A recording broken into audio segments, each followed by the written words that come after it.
Bienvenue à Info IPS, votre balado santé vulgarisé par nous, les infirmières praticiennes spécialisées. Je m'appelle Valérie Saillant. Moi, Kim Blais-Provencher. Aujourd'hui, Valérie, on parle d'un sujet super important, là, comme tous nos autres balados, là, mais ce sujet-là, en fait, touche des millions de personnes sur la planète. On va parler de l'obésité, une maladie chronique, complexe, qui réduit notre espérance de vie. C'est une maladie qui est au-delà de bouger et de bien manger. Puis, absolument. Ouais. C'est super complexe. Puis c'est ça qu'on veut mettre en lumière aujourd'hui. Là, on a une invitée absolument incroyable, Émilie Vigneault-Simard, qui est une IPS en médecine interne, qui a une surspécialité, la première IPS au Québec qui s'est surspécialisée en réadaptation cardiovasculaire, qui vient nous parler de l'obésité, de ses complexités. On va parler des différents mécanismes qui sont bien malgré nous, qui peuvent favoriser l'obésité, les différentes causes, la prise de médicaments, par exemple, l'aspect génétique. Puis, concrètement, qu'est-ce qu'on peut faire pour contrer l'obésité, puis les pistes de solutions. Donc, ça va être une très belle discussion, puis en espérant que ça pourra vous éclairer. Bonne écoute. Bonne écoute. Ce balado santé vous est présenté par l'AIPSQ avec le soutien de l'École des sciences infirmières de l'Université de Sherbrooke, de l'Unité d'enseignement et de recherche en sciences de la santé de l'Université du Québec en Abitibi-Témiscamingue, de la Faculté des sciences infirmières de l'Université de Montréal et de l'École des sciences infirmières Ingram de l'Université McGill. Les renseignements partagés dans ce balado ne remplacent pas l'avis d'un professionnel de la santé.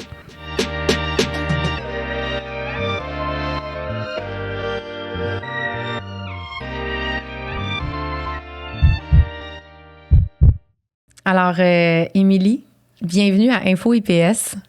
Merci. Bienvenue. Merci d'être avec nous aujourd'hui. C'est sans surprise qu'on t'a invité à venir parler d'un sujet qui t'intéresse vraiment beaucoup, pour lequel tu t'es surspécialisée.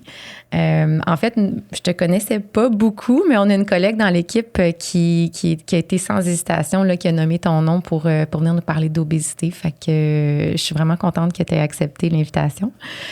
Évidemment, on parle d'obésité, une problématique qu'on connaît bien quand même. On est au courant que c'est un problème de santé mondiale, que ça progresse, que c'est de pire en pire, que ça a des conséquences. Mais essentiellement, c'est quoi ces conséquences-là? Puis on a aussi des fausses croyances en lien avec l'obésité. Fait qu'on aimerait ça explorer ça ensemble aujourd'hui. Avant d'en parler, Émilie, on ne peut pas passer sous silence ton parcours absolument impressionnant. Tu es infirmière praticienne spécialisée en soins aux adultes, spécialisée en médecine interne, mais tu as une surspécialité, une des premières IPS au Québec à en avoir une, en santé cardio-métabolique. Exact, oui, c'est ça. Alors, voudrais-tu juste nous partager un petit peu ton parcours infirmier, ce qui t'a amené à te surspécialiser, puis qu'est-ce qui te passionne le plus dans ton travail? C'était toutes des bonnes questions. Mon parcours infirmier a commencé en 2007. J'ai fait mon DEC au Cégep de Saint-Laurent, à Montréal. Au terme de ce DEC-là, j'ai commencé à travailler sur les étages en chirurgie à l'hôpital Pierre-Boucher en 2010. Puis en 2011, je suis revenue à Québec, dans ma ville natale. Je connaissais pas tellement les hôpitaux de Québec à ce moment-là, puisque j'avais fait tous mes stages dans la région de Montréal. Donc, j'ai été embauchée à l'IUCPQ, à l'Institut de cardio à Québec. J'ai commencé à faire de la cardiologie là-bas en 2011. Puis, peut-être 2 mois après mon arrivée, là, j'ai écouté aux soins intensifs. J'ai travaillé environ 4 ans dans des soins intensifs, unité coronarienne. Puis, j'ai fait un bref 6 mois là, en chirurgie cardiaque. Donc, ça nous amène en 2014. Je faisais parallèlement là, mon bac en travaillant, évidemment, en même temps. Puis, 2014, il y a des recruteurs qui venaient à l'université pour chercher de la main-d'œuvre pour le Grand Nord. C'était à l'Université Laval? À l'Université Laval. Oui, OK, c'est exact. Bon. Puis, à l'époque, j'avais une maison, un travail stable, un conjoint. Puis, je prends l'information pour le Grand Nord, justement, pour une de mes amies avec qui j'ai étudié au cégep. Puis la recruteur, là, vraiment m'a piqué dans la tête, là, fait que j'ai tout mis sur pause, puis je suis partie dans le Grand Nord en 2014. Ça aura duré 3 ans et quelques, puis c'est ça. J'ai fait en fait ma maîtrise, mon DESS en soins à la clientèle adulte de 2017 à 2019. Je suis retournée au Nord un peu au travers. Toujours à l'Université Laval? Toujours à l'Université Laval. En faisant des tâches élargies comme infirmière clinicienne. Exact. Exactement. Okay. Donc, entre mes 2 années de maîtrise, finalement, je suis retournée 1 mois au Nord. Donc, ça nous amène en 2018. Puis, 2019, j'intègre des nouvelles fonctions à l'UCPQ, donc de retour là, au bercail comme IPS en médecine interne et bariatrique à l'UCPQ. Donc, mon parcours comme IPS commence en 2019. Si on veut expliquer un peu plus, la médecine interne, c'est quoi? Tu sais, on dit souvent c'est le Dr House de la médecine. J'ai le même référent. C'est comme plus facile, je pense, à comprendre. Donc, comment on pourrait décrire la médecine interne? La médecine interne, je trouve que c'est difficile de décrire parce que ça dépend énormément des spécialités des hôpitaux. À l'UCPQ, nous, essentiellement, on fait tout ce qui est maladies chroniques, que ce soit du diabète, que ce soit de la cirrhose, de l'anémie, tout ce qui est arthrite également. Donc, c'est difficile vraiment de le camper dans une seule spécialité. C'est vraiment de la médecine là, spécialisée qui s'étend. Puis souvent, les spécialités des hôpitaux vont teinter un peu la pratique de la médecine interne. Donc, forcément, nous, à l'Institut de cardiologie, on voit énormément de gens là, qui ont des problèmes cardiaques, donc qui souffrent de maladies coronariennes surtout. Là. Donc, multisystémique. Oui, puis c'est souvent la spécialité qui sait de tous les qui connaît tous les systèmes, puis qui, quand c'est une problématique pour laquelle on n'arrive pas à expliquer, qui vont vraiment reprendre le patient dans son entièreté, va intégrer toutes les spécialités puis essayer de trouver des solutions. Là. Donc, c'est vraiment impressionnant. Puis c'est beau de voir que les IPS se placent aussi dans ces spécialités-là. Puis là, tu as nommé bariatrique. Comment t'es arrivée dans cette spécialité-là? C'est ça. En fait, en 2018, Dr Morin, qui est interniste à l'UCPQ, qui a une spécialisation en médecine bariatrique, elle a fait son fellow en Ontario en médecine bariatrique, commençait les activités à l'UCPQ. Donc, l'UCPQ fait de la chirurgie bariatrique depuis les années 90, mais c'était tout nouveau là, qu'on ait un service de médecine bariatrique. Donc, on s'est greffé finalement à elle. On était 2 IPS en médecine interne à arriver en 2019, puis a commencé finalement avec elle là, les activités en médecine bariatrique. Fait que pour les gens qui ne sauraient pas, la médecine bariatrique, c'est des gens qui souffrent d'obésité, où on va offrir des interventions qui pourraient... Exact. Donc, c'est une prise en charge médicale de l'obésité à différents moments là, dans le spectre de l'obésité. Donc, ça peut être en préparation d'une chirurgie bariatrique ou après une chirurgie bariatrique chez des gens qui vont avoir, par exemple, regagné du poids. Mm-hmm. Certaines chirurgies bariatriques vont apporter des complications médicales là, compliquées, notamment sur les os. Ça peut être de la dénutrition très sévère aussi, des problèmes de pierre au niveau des reins. Donc, vraiment, on a développé une expertise pour adresser ces problèmes médicaux-là, post-chirurgie bariatrique aussi. Oui, parce que quand on enlève une partie de l'estomac ou qu'on va réduire la taille, on sait que le système digestif est responsable de l'absorption des nutriments. Donc, c'est dans ce contexte-là que ça pourrait amener des complications. Là. Exactement. Donc, tu sais, il y a des complications selon le type de chirurgie bariatrique qu'on voit davantage. Mais oui, c'est ça. Pour la plupart des gens, d'habitude, c'est bien toléré, mais il reste qu'il y a un certain pourcentage de complications quand même qui surviennent. Ouais. Comme n'importe quelle chirurgie, finalement, dépendamment de laquelle. Fait que c'est une prise en charge globale autant avant qu'après la chirurgie. Oui. Puis aussi, je veux le nommer, mais pour des patients qui ne souhaiteraient pas évoluer vers une chirurgie bariatrique, qui ne souhaitent pas prendre cette avenue-là pour la gestion de leur obésité, qui souhaitent avoir une approche pharmacologique et non pharmacologique là, pour la prise en charge de leur poids. Concrètement, dans ta pratique IPS aujourd'hui, étant surspécialisé, qu'est-ce que ça t'amène? Auprès de quel patient tu vas peut-être intervenir par rapport à une autre IPS qui est en médecine interne? Donc, ça a permis de rajouter un autre champ d'activité là, à ma pratique. Donc, maintenant, je travaille aussi en réadaptation cardiovasculaire avec des patients qui ont fait des infarctus, qui ont eu des pontages ou des revascularisations percutanées. Donc, une journée aux 2 semaines. Puis aussi, tu sais, l'approche finalement de toutes ces pathologies stratégie-là a enrichi là, énormément mon bagage d'outils là, pour adresser les patients cardiométaboliques là, qui souffrent souvent de plein de maladies différentes qui vont souvent être prises en charge là, par 2-3 spécialistes. C'est ça, c'est comme pris en silo, exact. Alors que là, toi, tu viens vraiment tout intégrer. Voilà. Puis il y a énormément de prises en charge, en fait, qui se rejoignent, même si c'est pas nécessairement dans le même système. Beaucoup aussi d'approches de prévention des maladies cardiovasculaires en primaire ou en secondaire chez des patients qui sont à très haut risque de faire des événements. On se rend compte finalement là, qu'il y a énormément de vases communicants. Puis de voir le patient dans sa globalité, dans notre approche aux soins, je pense que c'est vraiment un atout là, qui est important. Ça amène des décisions aussi pas mal plus cohérentes, des messages aussi le plus unifiés là, pour avoir une trajectoire de soins puis un plan qui est cohérent. En tout cas, félicitations. Vraiment, c'est impressionnant. Un beau parcours. Tu es une pionnière, première IPS avec un fellow. Alors, en espérant que ça pourra peut-être inspirer d'autres IPS à faire le même chemin ou leur propre chemin. Ouais. Alors, on y va? Oui. Donc, à chaque émission, on fait un petit rafale de vrai ou faux. Le but, c'est pas de développer, là, mais plutôt qu'au courant de l'émission, on va venir démystifier certaines affaires. Donc, on se lance, on te pose des questions. Vrai ou faux? Ça marche. T'es prête? Oui. Oui. Donc, l'obésité est uniquement causée par une mauvaise alimentation et un manque d'exercice. C'est faux. On y va avec l'indice de masse corporelle. Donc, l'IMC est la mesure la plus fiable pour évaluer l'obésité. C'est aussi faux. Certains médicaments prescrits pour d'autres maladies peuvent contribuer au développement de l'obésité. C'est vrai.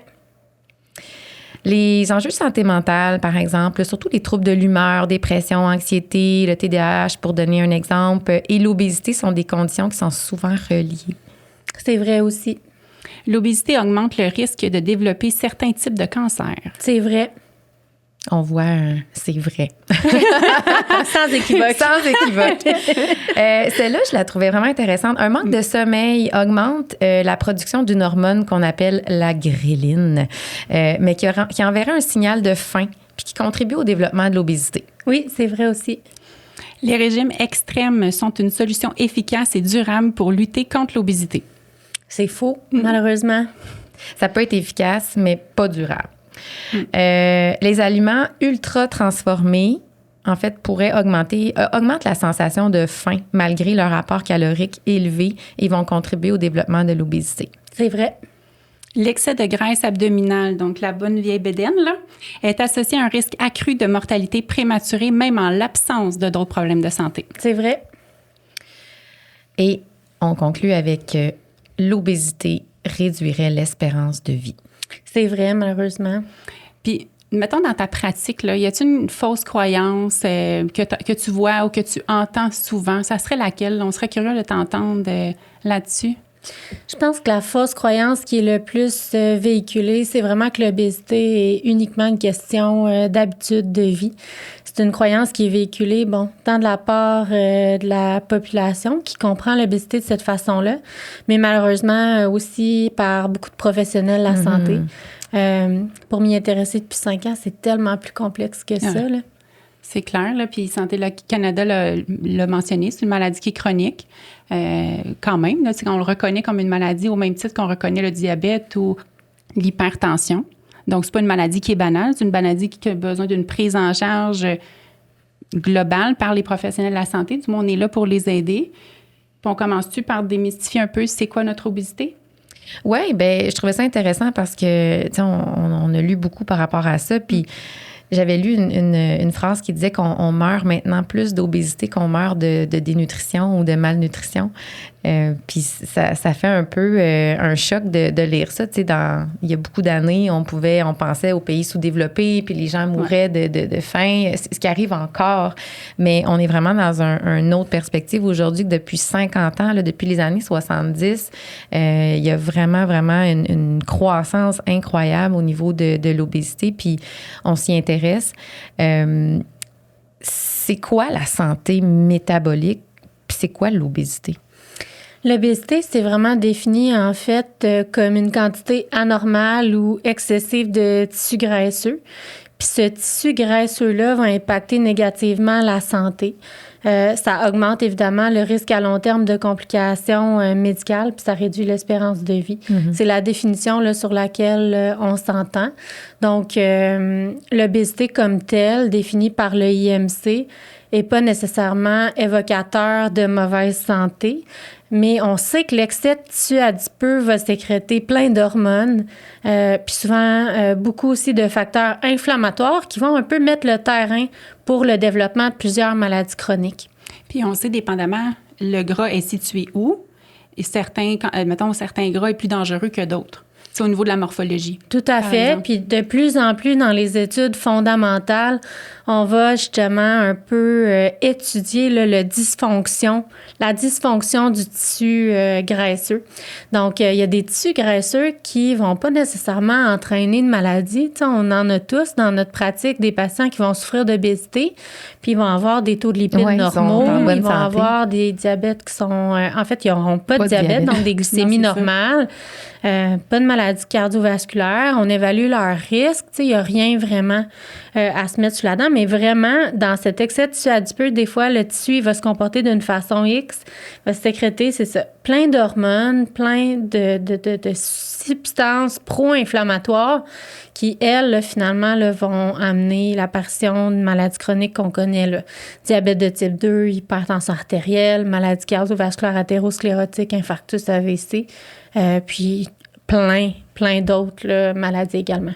Tu parlais d'indice de masse corporelle, IMC, en haut de 25, en haut de 40. Il semble avoir une discordance sur le seuil qu'on va attribuer. On disait aussi en début d'entrevue que c'était peut-être pas l'indice le plus fiable. Comment est-ce qu'on diagnostique l'obésité? Donc, actuellement, on utilise en effet l'indice de masse corporelle, qui est une formule actuarielle qui a été développée par les assurances. Donc, ils ont vu là, finalement que les gens qui étaient à IMC plus élevé, supérieur à 25, avaient un risque plus important toujours en matière d'assurabilité. Là, on ne parle pas de santé. Donc, l'IMC est né de là. Donc, on parle d'un IMC normal en 18 et 25. Puis l'IMC, on calcule ça, c'est un ratio. Hein, Exactement. Donc, c'est le poids sur la surface en mètres carrés de surface corporelle. Donc, on utilise le poids et la taille pour en faire le calcul. Parfait. Voilà. Donc, l'IMC entre 18 et 25, c'est un IMC qui est considéré comme étant normal là, chez les Caucasiens, là, parce que selon l'origine ethnique, là, nos valeurs d'IMC ne sont pas nécessairement toutes les mêmes. Puis, on parle de surpoids là, pour des IMC supérieurs à 25, inférieurs à 29,9. Puis ensuite, il y a des classes d'obésité, donc grade 1, 2, 3, pour les IMC supérieurs à 30. Supérieur à 35, on parle d'une obésité grade 2, puis supérieur à 40, d'une obésité grade 3. On parle aussi beaucoup du tour de taille, dans le sens que si je pense, par exemple, à un joueur de football qui mesure 6 pieds 5, qui pèse, par exemple, 260 livres, son IMC, si on fait juste faire un calcul, on s'entend que son IMC va être hors norme. Par contre, son poids, c'est de la masse musculaire. Exact. Donc, c'est de comprendre. C'est pas du tissu adipeux. Fait que c'est là la limite de l'IMC. On peut avoir un athlète qui a un IMC élevé parce que sa masse musculaire prend beaucoup de place. Oui. Donc, c'est un marqueur hyper imparfait qui ne tient pas compte de la composition corporelle. Donc, ça, vraiment, il faut... Puis des gens qui vont avoir des IMC normaux, puis qu'en effet, avec la distribution des graisses, avec d'autres mesures comme le tour de taille, on va se rendre compte finalement là, que non, ils n'ont pas des poids normal, entre guillemets. Oui, c'est ça. Donc, le tour de taille, là, vraiment, ça a été une mesure là, qui a été très bien étudiée par un groupe de Québec, notamment le chercheur Dr. Després, puis qui est pas mal mieux associé là, au risque cardiovasculaire que l'IMC, par exemple. Puis, je trouvais ça vraiment impressionnant parce que j'avais aussi lu que, tu sais, on parle d'une augmentation de l'obésité dans la population en général, mais il y a même une augmentation de l'obésité néonatale. Les bébés naissent plus gros. J'avais lu, tu sais, 200 grammes plus gros dans les dernières décennies. Ouais.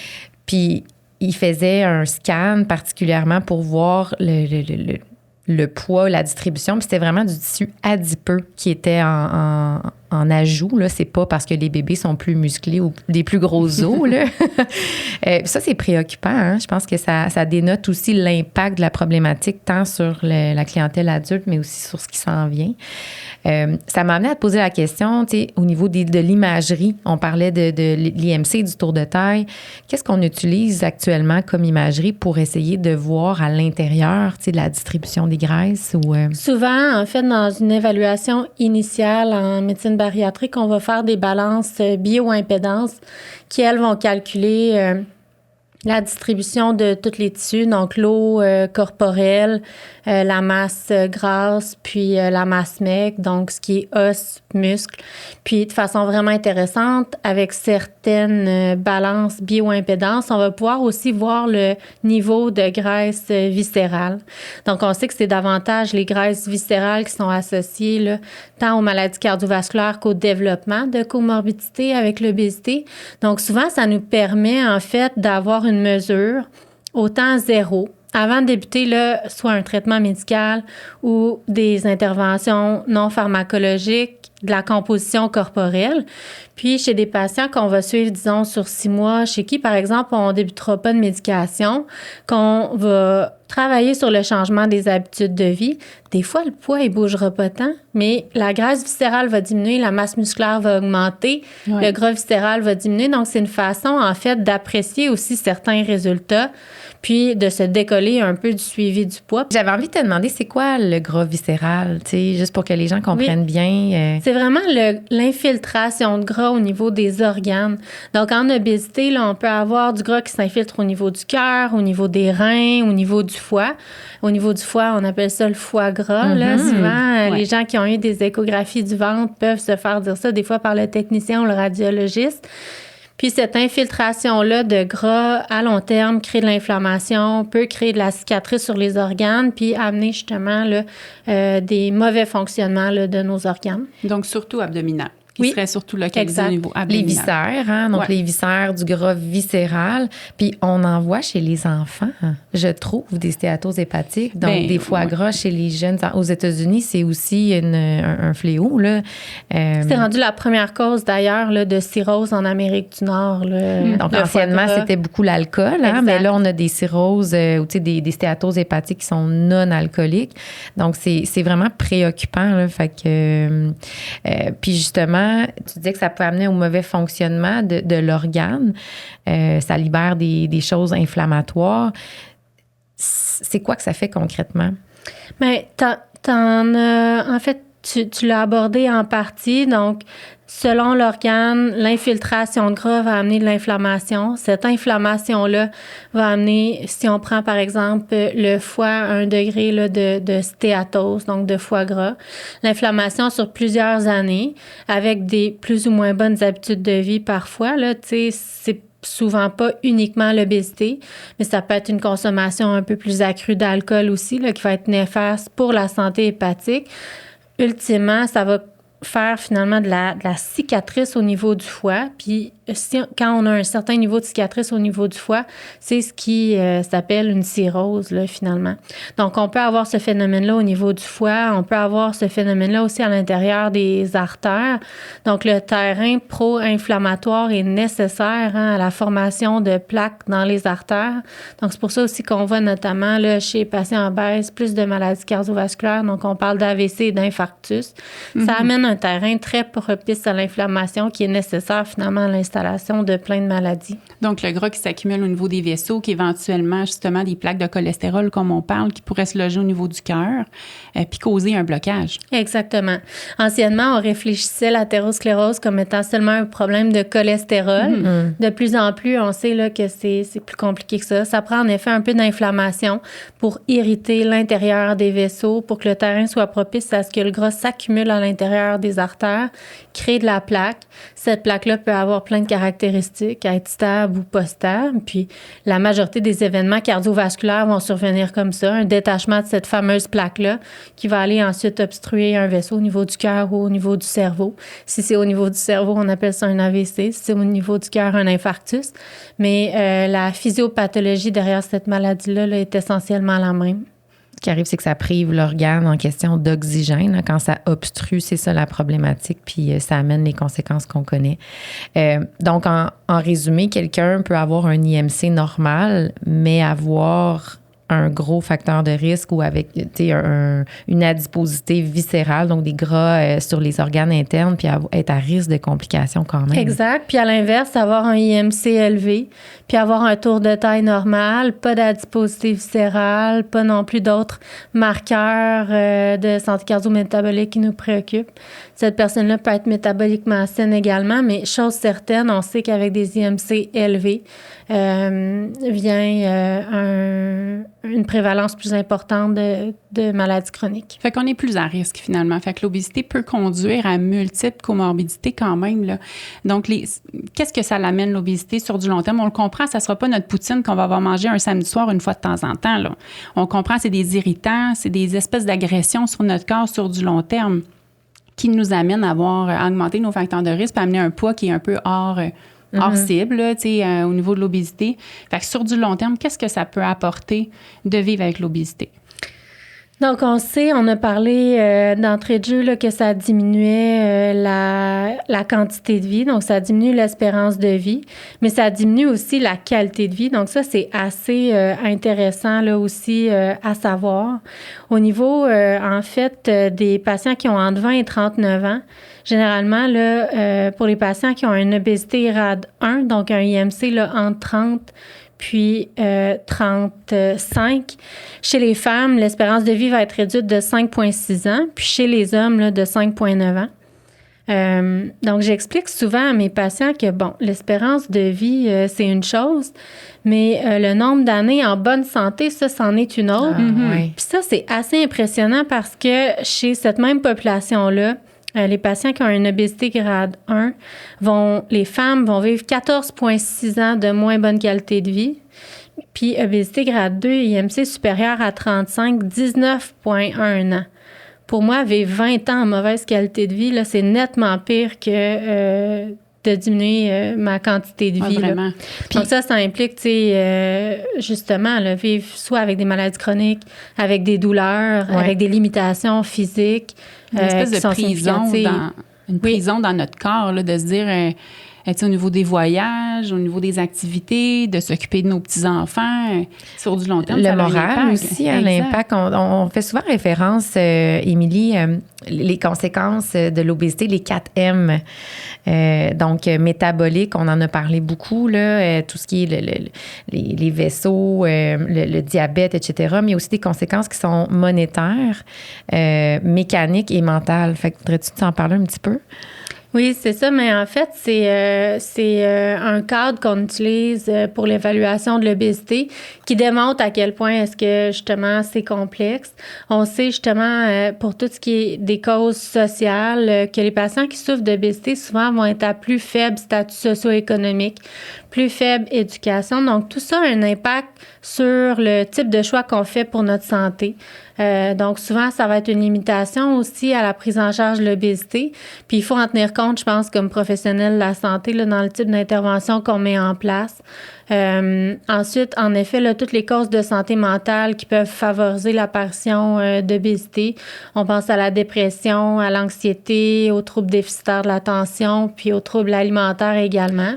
Donc, dans les études, les troubles alimentaires, c'est extrêmement vaste, la prévalence au sein de l'obésité. On peut penser que c'est de 20 à 70 là. Donc, vous voyez que c'est un intervalle qui est très, très large. Mais non diagnostiqué, évidemment, ça peut mener à des prises alimentaires plus importantes, puis à favoriser, entretenir l'obésité, évidemment, là. On parle peut-être, comme tu disais, des tableaux hyperphagiques, hein, les gens qui vont avoir des binge eating de par, en fait, d'un trouble alimentaire, excusez. Puis il y a vraiment un cercle vicieux qui s'installe avec ça. Hein, on a souvent l'impression de dire c'est un manque de volonté, mais il y a vraiment quelque chose au niveau du cerveau, c'est très dopaminergique de manger, puis les gens vont rentrer dans un cercle dans lequel ils sont complètement prisonniers. Donc, je peux imaginer là, que ça amène une grande souffrance dans leur vie quotidiennement aussi. Là. Exact. Un sentiment d'impuissance, puis briser ça, c'est extrêmement difficile. Là. Oui, c'est ça. Puis souvent, en fait, ce qui va déclencher d'une part les crises, c'est soit la culpabilité ou soit justement ce sentiment-là d'échec. Une crise entraîne des sentiments extrêmement négatifs. Les sentiments extrêmement négatifs vont entraîner aussi un besoin de rechercher. De crise. Puis ces crises-là, à très court terme, on comprend que la consommation d'aliments riches en gras, en sucre, va libérer des endorphines au niveau du cerveau. On va se sentir mieux momentanément. Je dis souvent à mes patients qu'il n'y a personne sur la planète qui est malheureux à manger du gâteau au chocolat. Là. Ouais. Il y a un bout où vraiment, c'est que c'est chimique au niveau du cerveau. On sécrète justement des endorphines, on se sent un petit peu mieux.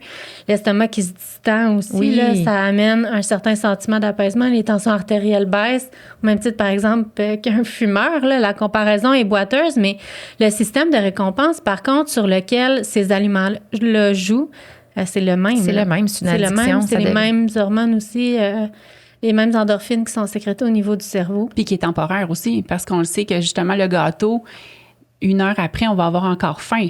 Exact. Donc, c'est comprendre que oui, il y a une petite gâterie associée à ça, mais en bout de la ligne, ça va pas être soutenant non plus. Mais non, puis il y a beaucoup de culpabilité autour de ça. Puis entre le trouble d'accès hyperphagique, puis la dépendance alimentaire, puis l'utilisation de la nourriture pour la gestion des émotions au quotidien, les limites sont pas toujours si claires que ça, mais à différents niveaux, c'est extrêmement prévalent là, chez les patients qui souffrent d'obésité.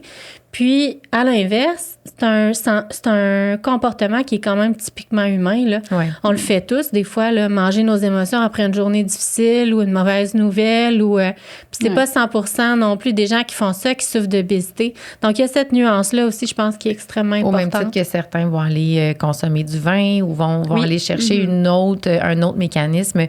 Puis, je trouvais ça intéressant, Kim, tu disais, on a faim 1 heure après le gâteau.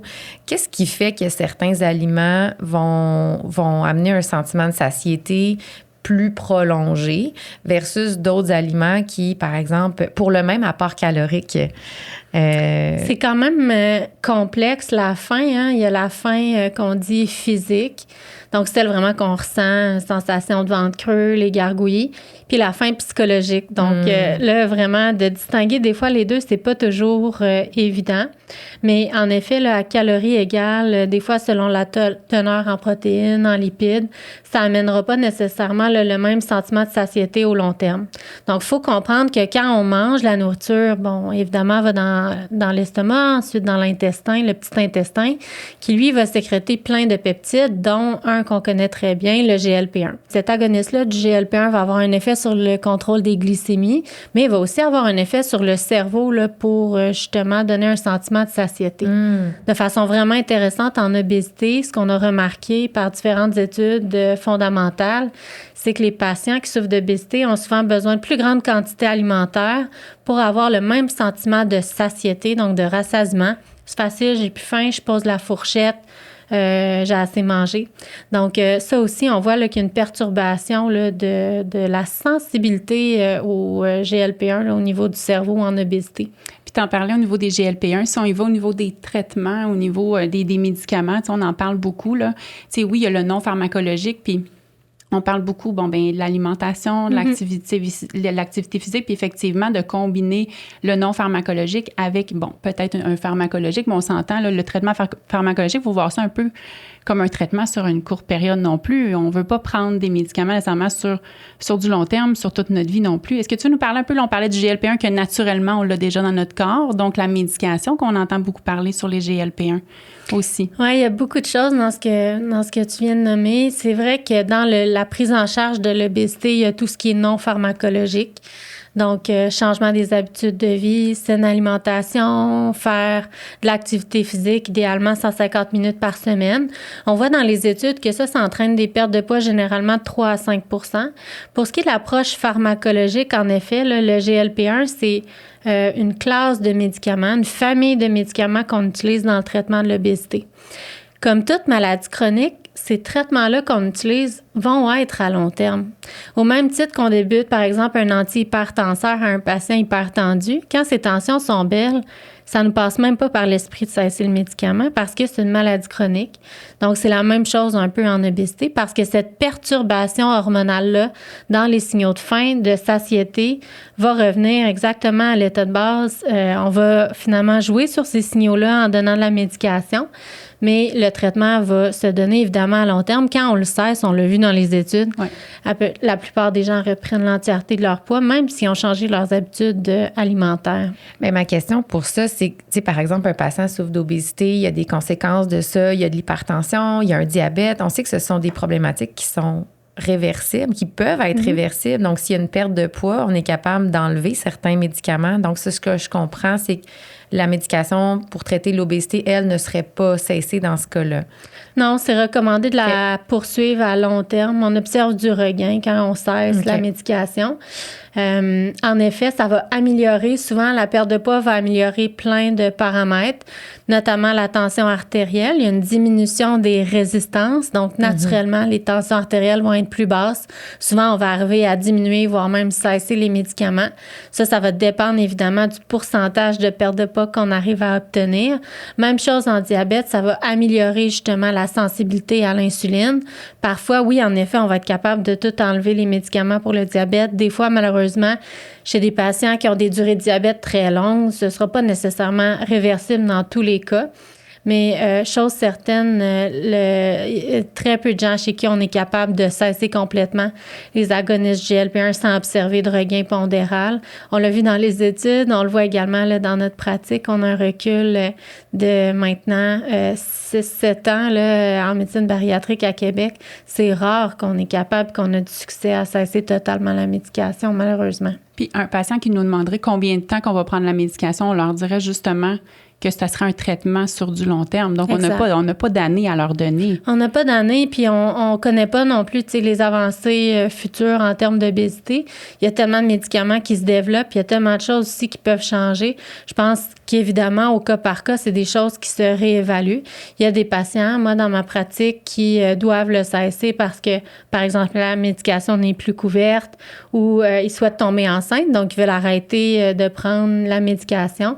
Donc, c'est pas totalement impossible de la cesser, mais il faut être très au courant, par contre, que ça vient avec un risque de regain de poids qui est significatif. Ça coûte cher aussi, c'est la médication que parfois les assurances ne couvrent pas quand on veut traiter l'obésité. Oui, c'est un gros sujet, là, le remboursement des médicaments en obésité. Donc, il n'y a aucun médicament en obésité qui sont actuellement remboursés par le régime d'assurance maladie du Québec, en lien avec une loi qui empêche l'INES, donc l'organisation là, qui se penche sur le remboursement des médicaments au Québec, d'évaluer ces traitements-là là, pour l'obésité. Donc, côté régime d'assurance maladie du Québec, aucun traitement qui sont remboursés. Puis, pour les assurances privées, c'est à géométrie très variable.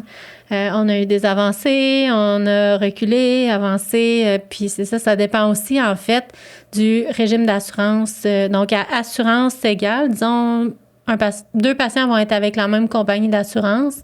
Selon les plans, les médicaments pour le traitement de l'obésité ne sont pas toujours couverts. OK. Ça peut coûter combien à un patient d'avoir recours à ces médicaments-là? C'est entre 300 et 500 $ par mois à long terme. Là. Donc, c'est certain que c'est extrêmement dispendieux. C'est ça, c'est à prévoir dans un budget. On s'entend. Si le patient doit lui-même débourser cette médication-là aussi. Puis en même temps, je me dis tout le temps, tu sais, le meilleur médicament en ce moment sur le marché, je pense qu'il n'existe pas. Je pense que c'est de nos habitudes de vie aussi. C'est certain que c'est une prise en charge vraiment là, qui vient ensemble. Puis je pense que cette réflexion-là est la même pour toutes les maladies chroniques, que ce soit en diabète ou en hypertension artérielle ou en néphropathie chronique. C'est clair qu'il y a une place pour le changement des habitudes de vie dans toutes ces maladies-là. Des fois, on dirait qu'en obésité, on a envie de faire une place plus grosse au changement d'habitudes de vie là, pour une raison quelconque. Mais c'est évident, oui, que ça vient avec un changement d'habitude de vie. Pas tant pour le poids, mais vraiment dans un objectif de santé globale. Puis concrètement, là, tu as parlé 150 minutes d'activité physique par semaine. C'est une recommandation qu'on entend et on entend et on entend, qui peut être un petit peu intimidante pour beaucoup de gens. Absolument. Décourageant.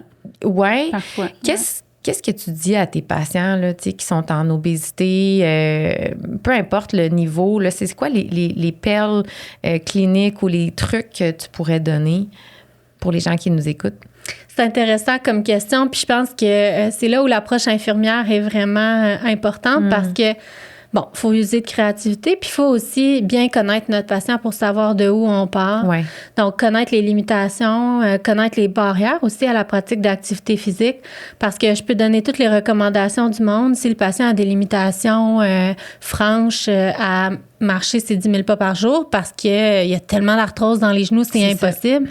On n'y arrivera jamais. Il faut que ce soit individualisé. Là. Exact. Puis vraiment, tu sais, qu'on tienne compte des barrières de pratique à l'activité physique, puis qu'on utilise la créativité au maximum. Chez les gens qui n'ont pas de limitation là, pour la pratique d'activité physique, puis qui détestent ça ou qui sont pas motivés, là, c'est souvent vraiment là où c'est le plus difficile dans le counseling.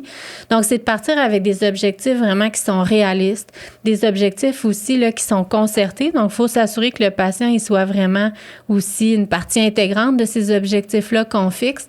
Puis parfois, justement, c'est pas nécessairement de viser 150 minutes d'activité physique par semaine, mais si on va faire des marches de 5 à 10 minutes à tous les jours, c'est un objectif. On sait que chaque minute d'activité physique qu'on fait réduit la mortalité. C'est quand même extraordinaire. Là. Donc, on n'est pas obligé de viser 150 minutes, c'est réaliste dans l'immédiat. Puis l'idée, là, c'est vraiment de remettre la machine en marche tranquillement, puis de voir ça comme un processus évolutif à moyen-long terme pour tendre vers ça. Mais les 10 minutes de plus que le patient fait par jour, c'est déjà une diminution quand même notoire de son risque cardiovasculaire. Il y a un sentiment de fierté qui vient avec ça. Oui, puis on construit là-dessus. Puis de comprendre, tu sais, je veux dire, moi, j'explique souvent à mes patients, tu sais, je veux dire, c'est comme, notre corps, c'est comme un véhicule, un vaisseau spatial, appelez-le comme vous voulez, là, mais on met de l'essence dedans, là. La nourriture, pour moi, c'est comme de l'essence. Il faut mettre de la bonne essence. Bon, les Formule 1, ils mettent de l'essence numéro 1, mais ils vont vite, vite, vite.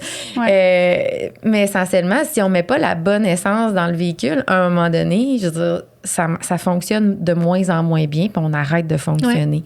Ouais. L'analogie est vraiment intéressante. Puis la pratique d'activité physique, pour reprendre la même analogie, pour toute la gestion des maladies chroniques, là, c'est vraiment un mécanisme extraordinaire. Ouais. Là. On utilise les muscles pour brûler le sucre. Oui. Le sucre baisse dans le sang. On normalise les glycémies. C'est pour ça. L'activité physique diminue les pressions artérielles. Fait que c'est le meilleur médicament du monde, là. Oui, puis on disait, faut avoir une masse musculaire. On fait des recommandations, mais j'ai pas l'impression, en tout cas dans mon bureau, que les gens comprennent vraiment l'impact de leur, tu sais, en fait, des éléments qu'on promouvoit pour l'habitude de vie. La marche, ça sauve des vies. Ouais. Je lisais même que de rester debout après un repas, ne serait-ce que 5 minutes, faire la vaisselle, de pas aller s'asseoir, puis tu sais, on vient de consommer de l'énergie. La nourriture, c'est de l'énergie pour fonctionner.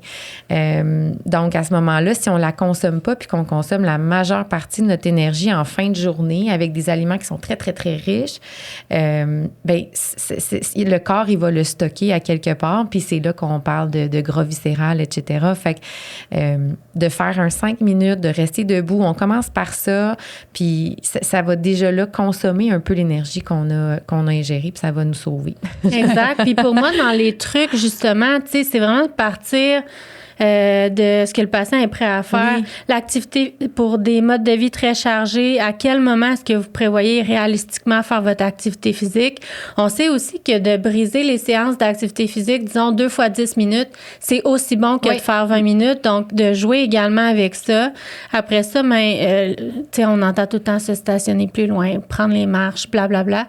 Je pense que toutes ces petites activités-là ou changements-là chez un patient qui n'a pas envie de se rendre au gym 1 heure par jour fonctionnent. Puis maintenant aussi, d'utiliser les monitorings de pas, que ce soit le téléphone, la montre, n'importe quoi, qu'on ait une idée objective de où on part, puis qu'on se fixe des objectifs réalistes. On augmente, par exemple, de 1500 pas aux 3 semaines par jour, puis on construit à partir de ça. Vraiment, moi, en tout cas, dans ma pratique au quotidien, là, c'est ça avec quoi je travaille. Puis pour tous les gens là, qui sont vraiment complètement sédentaires, il y a des programmes d'activité physique sur chaise, des yoga sur chaise également. Donc, on va marcher, on écoute des podcasts, on cultive les connaissances. On a parlé de sommeil. Je veux pas qu'on passe à côté de ça. On a parlé parler d'une hormone qui pouvait être sécrétée dans un contexte où on manquait de sommeil, où on avait de moins bonne qualité. Rapidement, qu'est-ce que tu aurais à dire par rapport à ça? Il y a une étude, en fait, qui a démontré que chez les gens, justement, là, qui ne dormaient pas bien, ça avait un impact sur leur choix alimentaire le lendemain, donc des plus grandes prises caloriques. Puis en effet, là, ça peut être une cause de prise de poids importante, là.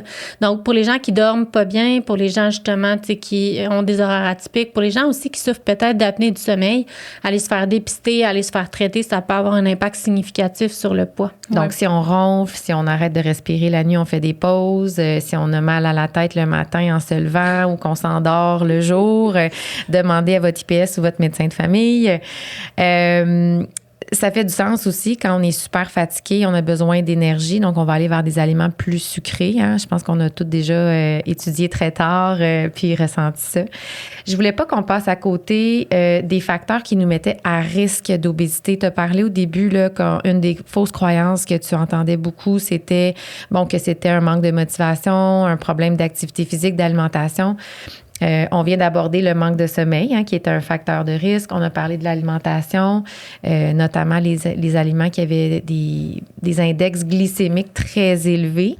Rapidement, veux-tu nous en parler? Qu'est-ce que ça fait de manger des aliments qui sont très, très sucrés, puis ça pourrait augmenter le poids? Bien, en fait, c'est qu'il va y avoir une libération d'insuline là, quand même assez importante pour justement normaliser les glycémies. Mm-hmm. Puis l'insuline, sitôt montée, va redescendre. Puis c'est à ce moment-là, justement, qu'on peut ressentir davantage la faim là, quand on a une alimentation qui est très riche en sucre. Cette variation-là de glycémie dans le sang, la sécrétion d'insuline. Puis on sait que l'insuline, c'est une hormone anabolisante, donc ça favorise la prise de poids. On l'observe chez les patients qui en prennent, d'ailleurs, dans le traitement du diabète de type 2. Donc, par tous ces mécanismes-là, oui, ça peut favoriser le gain pondéral. Fait que, par exemple, on prend un déjeuner qui est super riche en glucides, on prend des rôtis avec la confiture, on met du sucre dans le café, on a un boost d'énergie, mais là, en milieu d'avant-midi, on a un crash, on reprend une collation parce qu'on se sent pas bien. Là, on arrive au dîner, si on a un dîner qui est très riche en glucides, qui est faible en fibres, en légumes, en protéines, ben on a un autre élément en après-midi où on va... Fait que c'est ça, tu disais, la variation, c'est impressionnant, on le remarque souvent. Ouais. Fait que ça serait de favoriser des aliments qui amènent une satiété, protéines, tu disais. Exactement. Tout le temps s'assurer, en fait, les recommandations alimentaires, là, on essaie tout le temps, hein, je pense, de rendre ça là, sexy. Là, le guide alimentaire canadien, quand on parle de ça, là, c'est rare que les gens ils trouvent que c'est extrêmement passionnant, mais c'est vraiment justement d'avoir un certain équilibre dans tous les repas. Une source de protéines, une source de féculents, puis évidemment, c'est ça, des fruits et des légumes à tous les repas qui composent idéalement la moitié de l'assiette. C'est les recommandations là, pour monsieur, madame, tout le monde. Ensuite, si on a des besoins différents, puisqu'on fait énormément d'activité physique, là, c'est une chose. Puis les recommandations, justement, c'est de manger le moins transformé possible. Vas-y donc, Valérie. Non, vas-y. J'allais dire, moi, j'avais bien aimé ton étiquette. C'est un signal, un warning label. Là. Exact. Qu'est-ce que tu dis à tes patients? Bien, souvent, je leur parle, en fait, du documentaire de Dr. Julie Saint-Pierre, là, qui est vraiment intéressant. Puis c'est ça, je ne veux pas emprunter d'expressions qui ne m'appartiennent pas, mais... L'alimentation transformée, quand on a à expliquer ça à la population générale, on peut rendre ça très simple parce qu'en fait, tout aliment qui a une étiquette nutritionnelle, l'étiquette nutritionnelle, c'est un peu un warning label, là, donc un avertissement que c'est pas un aliment justement là, naturel. Qui a poussé dans le sol là, ou qui a été cueilli. On a fait quelque chose à cet aliment-là, puis ça nécessite de mettre une étiquette dessus. Là. Donc, évidemment, à différents niveaux, l'alimentation est transformée. Mais dès qu'il y a une étiquette nutritionnelle, ça nous donne déjà un indicateur. Puis quand on regarde dans les épiceries, essentiellement, on ferait notre épicerie, si on veut pas manger transformé, c'est ça. On passe pas dans les rangées. En rentrant, puis dans le fond, là, les rangées du centre, c'est ça, à différents niveaux, évidemment, mais c'est des aliments essentiellement qui sont transformés. Revenir à la base, finalement, dans le temps de nos grands-parents, là, qu'est-ce qu'eux mangeaient, qu'est-ce qu'ils récoltaient, la modernisation a apporté justement son lot d'ingrédients. Puis justement, s'il y a plein d'ingrédients qu'on comprend pas trop, c'est peut-être pas une bonne idée, mais encore là, avec modération, on n'est pas fou, là. Exact. Mais nos fruits, légumes, les graines, la viande maigre, Puis dans le temps, les gens travaillaient fort aussi physiquement. Il y avait moins d'obésité. Donc, de revenir vraiment à la base de nos petits aliments de jardin, puis de cueillette, puis de graines. Tu sais. Ouais. Je vois ça un petit peu comme ça. Puis je peux comprendre la confusion des gens à travers justement la panoplie de messages qu'on véhicule. Ouais, fait que, on a tout le temps nos collègues nutritionnistes, là, une consultation en nutrition pour un peu retrouver ses repères dans une alimentation saine. Là, je pense que ça peut être bénéfique pour tout le monde. On pourrait jaser tellement longtemps de ce sujet-là, mais il va falloir qu'on revienne à nos messages clés. En résumé, là, qu'est-ce qu'on voudrait que nos auditeurs retiennent? Les gens qui vivent avec l'obésité, qu'est-ce qu'ils doivent retenir comme message? Qu'est-ce qu'on pourrait leur dire en gros résumé là, de ce podcast-là? Oui. Bien, l'obésité, je pense que c'est un sujet qui fait couler énormément d'encre. C'est un sujet duquel on entend parler aussi beaucoup dans les médias. Dans tous les cas, malgré tout, ce bruit-là qu'il y a sur la ligne, la position de plusieurs organismes scientifiques est claire. L'obésité, c'est une maladie chronique. Puis, c'est une maladie chronique aussi auquel il y a des traitements efficaces, que ce soit des traitements non pharmacologiques. On a parlé de changement d'habitude de vie, des traitements pharmacologiques ou bien une chirurgie bariatrique. Donc, qui existe là, pour justement avoir de l'aide par rapport à la gestion du poids. Étant donné que c'est une maladie chronique, souvent, ça prend un plan à court, moyen et long terme. Ouais. Quand on souffre d'obésité à 22 ans, souvent, c'est ça, on peut essayer pendant un certain moment un changement d'habitude de vie, se résoudre à prendre la médication. On cesse à un certain moment donné. Des fois, la chirurgie bariatrique aussi peut devenir une option. Donc, n'hésitez pas à en parler, je pense, à vos professionnels de la santé. On n'a pas eu le temps d'aborder non plus à quel point est-ce que c'est souvent difficile là, d'avoir des soins en obésité au Québec. Je pense qu'il faut aussi nommer le fait que pour plusieurs patients, c'est difficile d'ouvrir cette porte-là. C'est un sujet qui est très sensible, puis qui touche aussi beaucoup souvent l'estime, des choses très personnelles.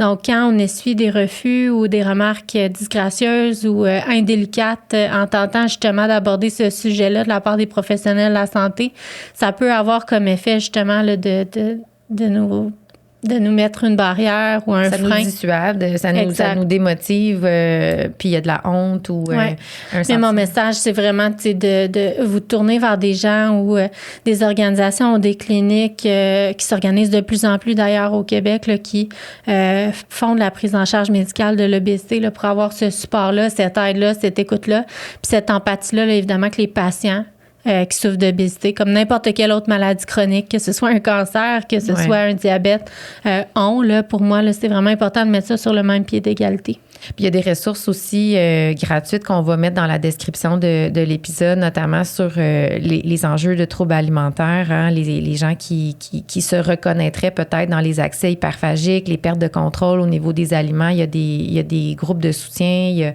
y a des choses qui sont à votre disposition aussi pour, dans l'attente peut-être d'avoir des services plus spécialisés. Et puis, chaque changement est important. Là. En fait, je pense que c'est de féliciter chaque changement. C'est une maladie qui est complexe. On est là pour aider nos patients. Chaque professionnel peut... c'est vraiment un travail d'équipe, finalement, qu'on fait avec les patients. Fait que de ne pas hésiter là, de consulter. Je vais peut-être nommer comme ressource aussi la chaire cœur-poumon.ca. Okay. Donc, c'est une chaire de recherche de l'IUCPQ.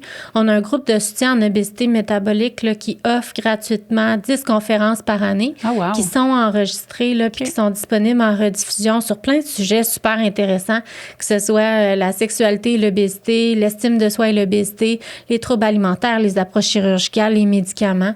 On démystifie vraiment beaucoup de choses, puis on aborde des sujets aussi, là, parfois, desquels on n'entend pas parler, qui permettent de normaliser certaines réalités. Ça me fait me poser la question, tu sais, c'est un sujet qui est assez tabou, c'est très délicat, hein, tu l'as nommé. Comment est-ce qu'on pourrait aborder ce sujet-là avec un proche? T'as-tu des trucs sur... tu sais, parce qu'on peut avoir des inquiétudes ou, tu sais, on veut prévenir des complications, on veut le faire dans le respect aussi. Exactement. On veut aider les gens qui nous entourent, effectivement.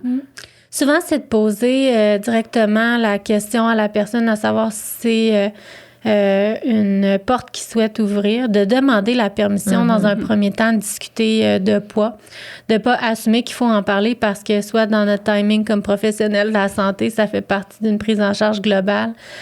Faut être au courant aussi que quand on pose cette question-là, ça vient avec des histoires émotives qui sont extrêmement chargées, des parcours de vie qui sont parfois très souffrants. Donc, il faut être capable aussi, là, dans un espace-temps, d'accueillir ça. Je suis d'avis que ça se fait pas nécessairement en 5 minutes, la prise en charge de l'obésité à cause de cette histoire-là, puis de l'évaluation aussi autour des causes d'obésité qui sont complexes. Donc, dans un premier temps, de poser la question. Puis, je crois que quand les gens refusent d'en parler, c'est pas nécessairement un échec parce que du côté des professionnels de la santé, vous avez démontré que vous aviez une ouverture à en discuter. Puis, si le patient est prêt à un certain moment donné, ultérieurement, d'en discuter, il sait que votre porte est ouverte. Puis ça, je pense que de maintenir ce lien-là, c'est probablement ce qu'on peut faire de mieux. Puis ça peut être très correct pour un patient de ne pas avoir envie non plus de prendre en charge son obésité. Comme n'importe quelle maladie chronique, il faut prendre le patient où il est rendu. Puis, on n'en a pas beaucoup parlé, mais on voulait déresponsabiliser le patient dans sa condition d'obésité. On a parlé de certains facteurs qui étaient prédisposants. La génétique, entre autres. Est-ce que tu aurais un petit mot à dire sur le rôle de la génétique dans l'obésité? Oui, c'est ça. On a parlé que c'était multifactoriel. Puis la génétique, on sait là, qu'il y a à peu près 127 places sur le génome qui peuvent être modifiées justement, puis vraiment qui ont été associées à une augmentation de la prévalence de l'obésité. Donc, il y a l'épigénétique, tous les gènes qui vont se modifier avec notre environnement au fil du temps, qui vont prédisposer les gens à développer de l'obésité. Puis aussi des formes vraiment là, génétiques, syndromiques d'obésité. Des formes d'ailleurs pour lesquelles actuellement il y a des développements au niveau traitement. Là. Donc, des études de jumeaux quand même là, qui sont pas très nouvelles, qui ont démontré là, que la génétique avait un rôle très fort malgré de saines habitudes de vie. Les identiques versus pas identiques. Exactement. Que si on était prédisposé à développer de l'obésité, on allait en développer même si on avait des bonnes habitudes de vie. Pour nous, au quotidien, en médecine bariatrique, là, on a des patients qui ont des excellentes habitudes de vie. Puis d'un côté ou d'un autre de la famille, il y a de l'obésité de façon vraiment étendue. Donc oui, ça a vraiment un effet assez significatif. Puis il y a aussi des médicaments. On disait dans les vrais ou faux, il y a des médicaments qui peuvent amener une prise de poids. Hein, ça fait que c'est hors du contrôle de la personne. Fait que ça peut être de vérifier avec votre pharmacien ou avec votre professionnel de la santé. Est-ce qu'il y a des médicaments dans votre profil qui ont cette propriété-là? Puis qu'est-ce que vous pouvez en faire par rapport à ça? Mais ça peut déculpabiliser les gens aussi. Là, des fois, on a justement des bonnes habitudes de vie puis on y arrive pas. Là. Définitivement. Puis j'ai des patients des fois chez qui je peux pas débuter de traitements médicaux pour l'obésité. Juste de déprescrire la médication obésogène peut faire un impact important sur le poids. C'est important de le faire là, de concert avec un professionnel de la santé qui va regarder est-ce qu'il y a d'autres molécules qui sont plus neutres sur le poids. Mais en effet, on pense à tous les médicaments pas toutes, mais une partie des médicaments en diabète, hypoglycémie en haut, insuline, ça fait prendre évidemment du poids. Antidépresseurs, antipsychotiques, stabilisateurs de l'humeur, il y a des molécules qui, elles, font prendre du poids, c'est bien connu. Certains même bêta-bloqueurs, antihypertenseurs qu'on utilise qui sont associés à un gain de poids. Donc, parfois, il y a beaucoup de ménage à faire de ce côté-là, oui. C'est par des mécanismes. Des fois, ça peut augmenter la faim. Des fois, c'est dans le métabolisme des graisses. Donc, c'est pas juste de prendre le médicament puis on prend nécessairement 20 livres. Les corticostéroïdes aussi, hein, la cortisone est bien reconnue pour amener un certain gain de poids. Bien, merci pour ces précisions-là. Oui, j'espère vraiment que ça a aidé la population à répondre à leurs questions, de démystifier c'est quoi l'obésité puis de comprendre que c'est pas une maladie simple, c'est compliqué. D'en parler, qu'on est là pour les aider. Puis merci de t'être déplacé aujourd'hui, de nous avoir donné tout ce temps-là. Merci énormément. Bravo pour ta spécialité. Bon succès dans ta pratique. Ouais.